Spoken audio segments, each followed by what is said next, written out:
Today we are going to talk about the FCRA Goldmine. This is a hugely popular class. One of the reasons, like Kim was saying earlier, that it is so popular is that it's just immediate extra income for you. So if you're not already monetizing the FCRA violations or secured credit cards or credit builder products, things like that in your business, you're just leaving a ton of money on the table.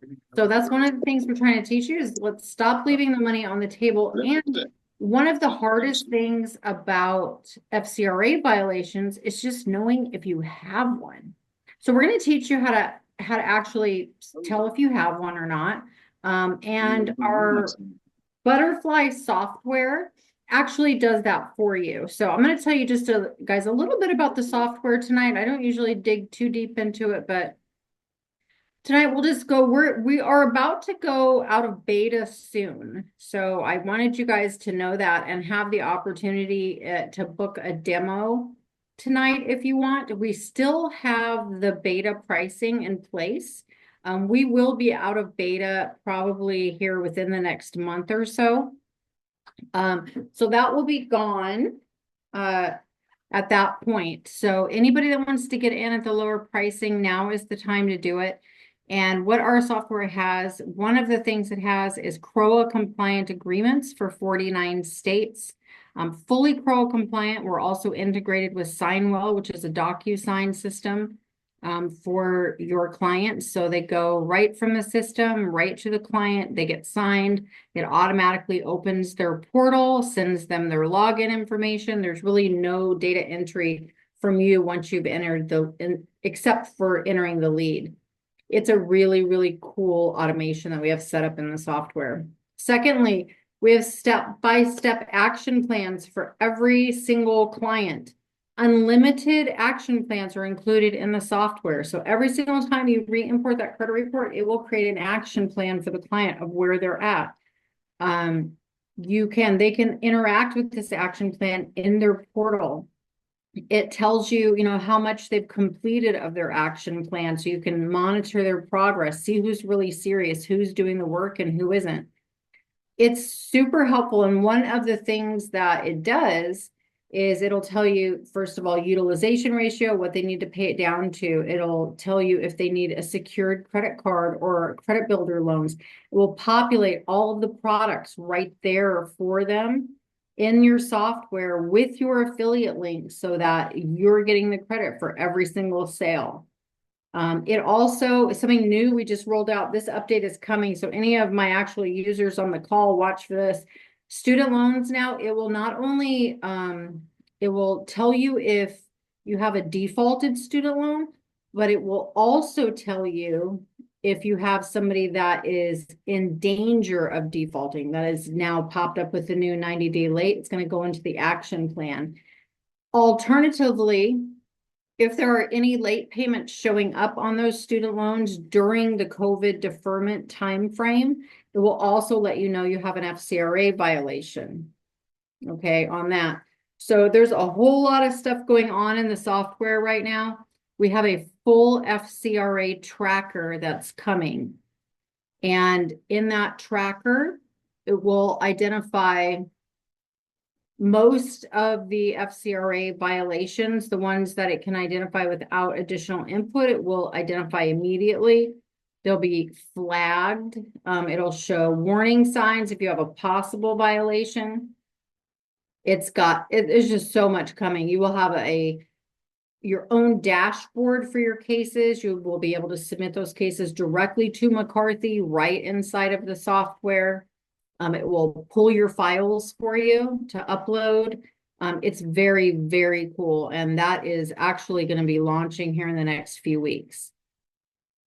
Okay, McCarthy Law. This is who we actually use for our FCRA violations. They work in all of the states. Jacob Hippensteel, he's been on this call with me before. He's one of the partners at McCarthy. They're right here local to us in Arizona, so we can just pop in their office if we need to. And I have been doing business with McCarthy Law for about 15 years, for as long as they've been around. I have been using them. And they're really amazing. They're fast. They're better than any of the other companies. I've tried a few others and I've not found anybody to be as good or as quick as them. They will train and help you. They have amazing paralegals at McCarthy Law. Your client will receive compensation anywhere from $1,000 to $2,500 in damages for their violations once they settle those cases. For you, you're going to get paid. Typically, you're going to know within 48 hours or so if they accept your case. And then you get paid on that case once they accept it the very next month. So they're very quick. And obviously, you're going to be able to do it right through the software. The software is going to identify the violations for you. They're going to be flagged. You're going to know their violation. You're going to know when to send them in. All of that guesswork is going to be taken away from you so that you can just concentrate on your clients and you can make more money because what you're doing is helping them. Every single thing that we do in this software is to help you help your clients better, but also make you more money at the same time. So for McCarthy Law, if you are not already signed up with McCarthy Law, I highly recommend that you do so. Kimberly's going to put the link in the chat for you now to where you can sign up for them. I would just do that right now. It takes literally a minute to do it. They will contact you. They'll make an agreement with you. They'll do the whole thing and you will be able to submit cases. They usually do that pretty quickly. So if you sign up today, probably they're going to contact you by tomorrow or the next day to get you all ready to go. So let's just get started. So a winning packet. So one of the main things when you're putting together FCRA cases is that you're sending the letters out the way they should go in the beginning, like you're setting it up properly. You don't want to have something, messy and then try to send it to the attorneys. You want it exactly the way they want it to see. This training is literally from McCarthy's training. Okay, so this is all the things that they like to see. So using the correct dispute for the violation is definitely key. You want to use really plain words. We're not looking to be saying like, well, I'm going to give you that tip here in the next slide, but so your dispute letter must contain your client's full name. They prefer a full social security number, but the last 4 digits will suffice if that's what you have. Date of birth, the client's address. Obviously, we want to be very specific with the issue and the error. Okay, so you want the account number, the name of who's actually reporting it. And it is very important that you use the correct name on who's reporting it. So if it's, a furnisher, use the furnisher's name. If it's a collection agency with a furnisher, use the collection agency's name. I've messed that up a couple times where it came in and I used the furnisher's name instead of the collection agency that was collecting for them. And I had to go redo the whole dispute. So you don't want to do that. So make sure you're just really clear with the issue and you're going to give certain documentation for each and every violation. And we're going to go over that documentation tonight. You're definitely going to refrain from using any kind of language that says you're violating my rights. I'm angry. This is an outrage. Anything like that. They cannot use letters like that in litigation. Super plain dispute letters. Don't cite case law in any way. Do not cite laws in general, statutes. Don't do any of that. You just want a letter that literally says, hey, these are the errors on my credit report, and this is what they are and the reason and what the issue is. You definitely do not want to make them fancy. So people that are just selling all these big fancy letters, citing all these laws and stuff, don't worry about it. For FCRA, I do not send certified mail ever. Never in all my 21 years of doing credit repair have I ever sent certified mail. I do FCRA violations all the time. Never, ever had to send one certified to do that. So number one, let's talk about the violation. A credit report shows a balance due on a settled or paid account.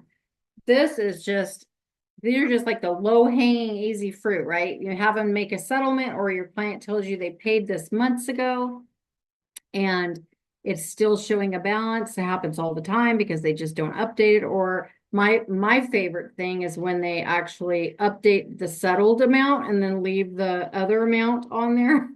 They do that all the time too. I hate that. But it's great because it's an FCRA violation. The creditors, the bureaus want to ignore you. It's a violation, so it's great.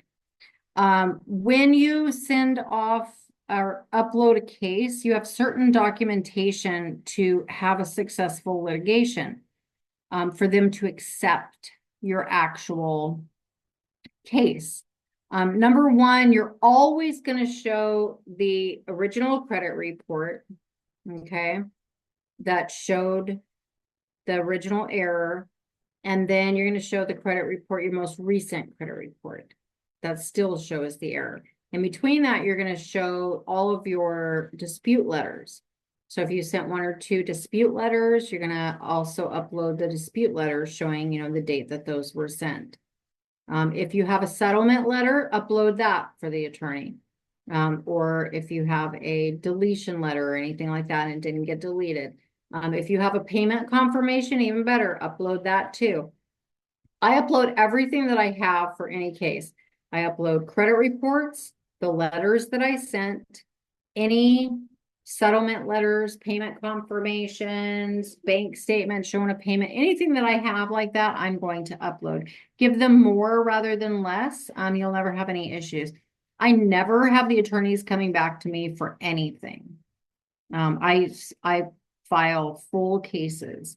Okay, what you want to say in your letter is my credit report is showing that a debt owed to, let's just say Chase Bank, in the amount of $5,000. This account was settled in full with Chase Bank and there's no balance due and owing. I'm requesting this inaccurate information be updated to reflect the settlement. If there's any confusion, I suggest you contact myself or a representative from Chase Bank to verify the settlement.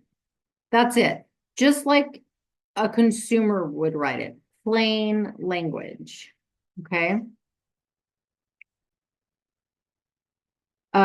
Number two, a report shows a balance after the creditor discharged the debt with a 1099-C. This one, I think a lot of people get really confused on because a 1099-C, all it is a debt cancellation form. Okay, it's basically a tax form. So it just means they've canceled the debt. Okay, that doesn't actually mean that you don't. Well, I guess you do still owe the debt, but you don't because now you have to file it on your taxes, right? When they issue the 1099-C. So for FCRA violations, we used to send letters that would say, hey, I have a 1099-C on this. You can't be reporting a balance on this. And they would have to change it to a zero balance. So for the 1099-C, they really will not change the balance to zero anymore. I have gotten letters back, all kinds of things back on that. They just refuse to change it to a zero. But when it is at a zero, it actually improves the credit score when it's with an original creditor, not a collection agency, but the original creditor. When it goes to a zero balance, it does improve the score substantially.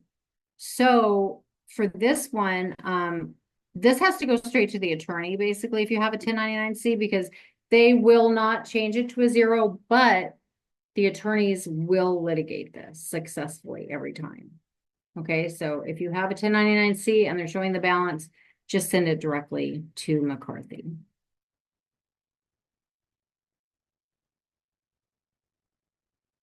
Okay, duplicate accounts on the credit report. This one of the most common is duplicate accounts. This is when you have two accounts of the same exact item on the credit report. So say you have two portfolio recoveries, both reporting to Equifax for the same exact thing, same balance, or maybe $1 off, something like that, but it's the same exact debt. Okay, so that is duplicate accounts on the report. This is an easy one. Dispute it once, send a dispute in. If they don't fix it, it goes straight to the attorney. My credit report shows a debt owed to portfolio recovery twice. When I only have one account with portfolio recovery, I'm requesting that you remove one of the duplicate accounts. If you have any questions about this, please contact myself or the furnisher to verify. Debt buyer and original creditor both reporting a balance due. Okay, this is another one that's very, very common. We see it all the time. The debt buyer and the original creditor both reporting the balance on the account. So this would be if you have say we have a Wells Fargo or a Capital One. Let's say we have a Capital One and then we have a Midland Funding. Okay, both of them are reporting a balance on the same exact debt. That is an FCRA violation. Okay, they cannot both be reporting a balance. Now, they can both be reporting, but the original creditor should not be reporting a balance. So if you have Capital One with a 0 balance, and then you have the Midland Funding with the balance, that's okay, that's fine. Okay, they just both cannot have a balance. And what you would say in this letter is my credit report shows debts owed to Capital One and Midland Funding. These two accounts are the same account. Capital One in the amount of blank, account number blank, and the amount of, blank from the credit report. I'm requesting that you remove one of the duplicate accounts. If you have any questions about this, please contact myself or the furnisher to verify. Okay. Unknown account on your credit report. This is typically what you're going to use for identity theft. The dispute is very simple. My credit report is showing an account with blank. I have no knowledge of this account, and I believe it's a result of identity theft. I've attached my FTC identity theft affidavit to this dispute. I'm requesting that the account be removed from my credit report, and that if any information, and that any of the information that's in the FTC identity theft affidavit is reporting on my credit report, that you remove that information as well. So again, these are once, if they ignore it and they don't do it, this is definitely an FCRA violation. Short sale listed as a foreclosure. Again, not so many of these anymore, but they still show up here and there. If it's a short sale, it should say short sale, not foreclosure. Okay, and you'll just need the short sale documents to include along with this to prove it.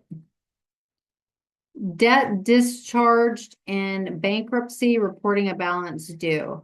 We all know I love these, right? Anybody after bankruptcy, such a good candidate for credit repair. You can help them so much, especially right out of the gate.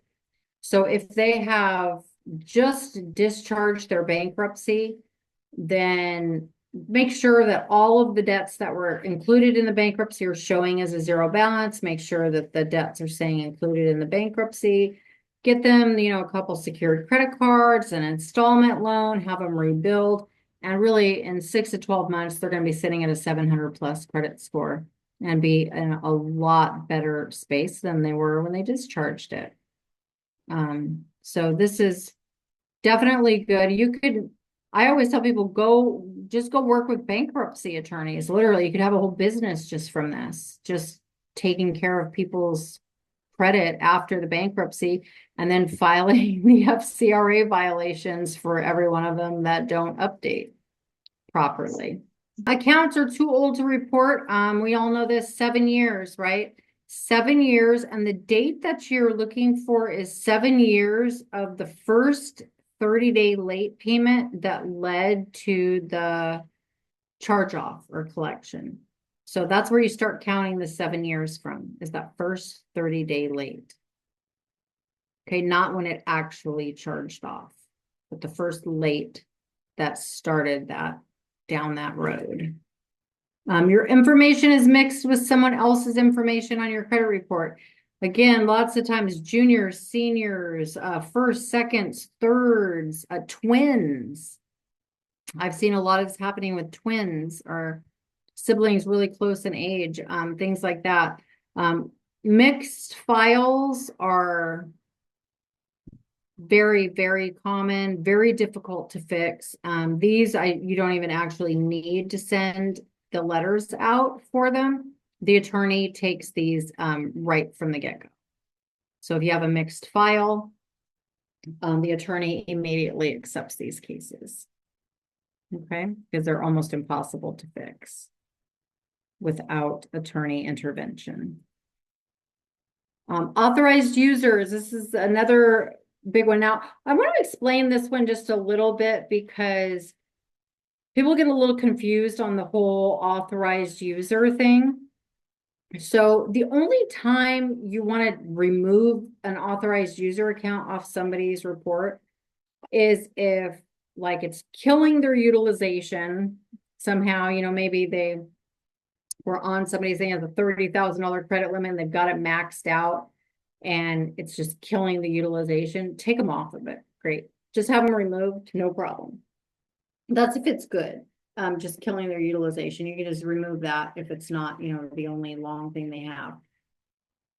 But for the derogatory stuff, you never want to just remove authorized user accounts because you can.